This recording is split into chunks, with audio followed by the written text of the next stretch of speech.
Welcome back to the DiMera channel, your ultimate destination for the juiciest, most explosive Days of Our Lives updates. Today is a beautiful day to dive deep into the drama because we are looking at the week of June 22nd to the 26th, and let me tell you, Salem is officially entering crisis mode. July Sweeps officially kicks off on Thursday, June 25th, and the writers are holding absolutely nothing back. But here's the kicker. The most heartbreaking storyline of the summer is about to reach a terrifying climax. Chanel is going into a full-blown medical crisis during sweeps. We know she bravely decided to undergo chemotherapy while pregnant, but the unthinkable happens. Chanel goes into early labor, and she is bleeding. Can you believe it? My heart is just breaking for her and Johnny.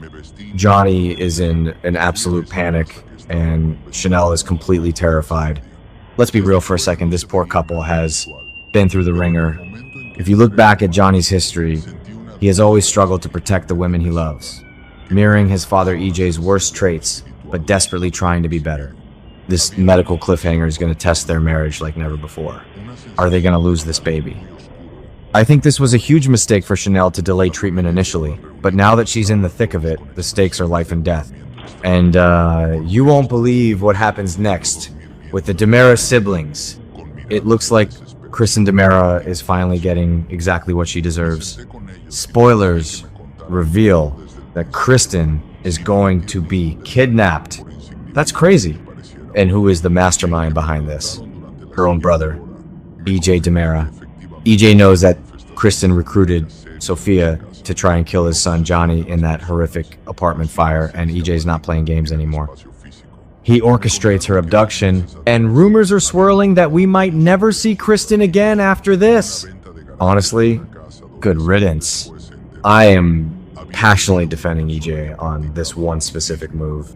Kristen has spent the last 2 decades kidnapping everyone in Salem from Marlena to Sarah Horton, so seeing her get a taste of her own medicine is pure, unadulterated, poetic justice. Will EJ actually end her? A lot of fans think EJ will lock her in a secret island prison, but I'm telling you, it's definitely going to be a permanent removal from the board for a very long time. But EJ's ruthless behavior doesn't stop there, and this is where I absolutely hate him. Lexi's condition is rapidly deteriorating. Dr. Rolf's experimental Versavic serum is failing miserably, and Lexi is rushed to the hospital. Abe Carver is going to completely lose his mind and fly into a violent rage against EJ over her decline. Do you guys remember the absolute agony of 2012 when Lexi died in Abe's arms from that brain tumor caused by the DiMera tunnels? EJ is forcing Abe to relive that exact same trauma all over again. EJ played God, and now Abe and Theo are paying the ultimate emotional price. Abe's meltdown is completely justified. EJ's God complex has destroyed this family twice now, and I don't think Abe will ever forgive him for offering false hope. Meanwhile, the fallout from Sophia's presumed death is hitting the younger generation incredibly hard. Rachel Black is going to be absolutely crushed when she learns that Sophia is dead. Brady and Kristen have to step up and comfort their daughter, but let's look at the psychology here. Rachel is already a bad seed in training. She has absorbed so much of Kristen's toxic, manipulative energy over the years. Losing her only friend from Bayview might be the psychological snap that pushes Rachel into full-blown villainy. What do you guys think? Is Rachel going to blame Holly for this, just like Amy Choi is doing? The generational trauma in the Black DiMera family is a slow-burn disaster, and Rachel is a ticking time bomb just waiting to explode. Speaking of ticking time bombs, Holly Jonas is caught with pills. She frantically claims they aren't hers, but she is acting super twitchy and snapping aggressively at Tate. Is she lying again? We all know Holly has a dark history with drug overdoses, and Nicole's daughter has never been great at handling grief. But here is my fan theory for you guys. I think Amy Choi planted those pills on Holly to frame her. Amy is on a ruthless crusade to get Holly charged with manslaughter for Sophia's death. Framing her for drug possession would completely destroy Holly's credibility with the police. Either way, Tate is caught in the crossfire of this messy teen drama, and Holly is spiraling out of control fast. Now, let's pivot to some massive corporate warfare. Gabby Hernandez is about to pull a total boss move, but it's going to cause a massive ripple effect. Gabby uses her Stefan DiMera inheritance to bail out Titan and save the company. Amazing. But mixing DiMera money with Kyriakis assets is a recipe for a corporate bloodbath. Because of Gabby's financial rescue, Philip, Xander, Alex, and Kate are going to find themselves in even deeper trouble. Victor Kyriakis must be rolling in his grave right now.